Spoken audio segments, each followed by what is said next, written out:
来看这国军的炮弹竟然会碰到家己的厝，这是陆军拜四伫中华溪州咧进行演练的时阵，有一个炮弹煞射歪去击到三间主体，这个护掠、门窗也有围墙，加在是无人着伤。虽然讲这国军呢有随甲这个炮弹甲吹转来，也送慰问金去安大民众，也毋过民众呢已经着车惊，讲这实在上恐怖啊！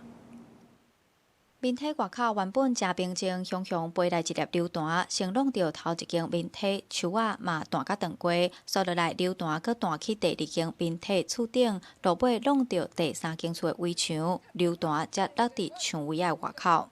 风了嘛，落伫阮的厝顶，还佫厝里边。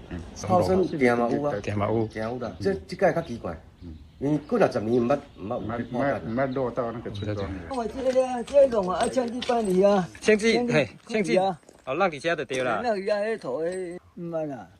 我家己厝里啊，就讲你啥物旁来，因为边厝顶安尼叫靠上面这对电条有厝安。国军拜四伫中华溪州乡进行实弹射击演练的时阵，有一粒155公里的榴弹，毋知什么原因射偏往溪州乡大庄村的面体飞过去，有3间面体受损，加在无人受伤。国军嘛随派人慰问，向居民会失礼，表示会负责交代。获报后呢，炮射中心单位指挥官立即亲赴现场慰问，向居民表达歉意，也获得住户谅解。后续由专业人员陪同司令部编组专案小组前往调查，来厘清事故造成的原因。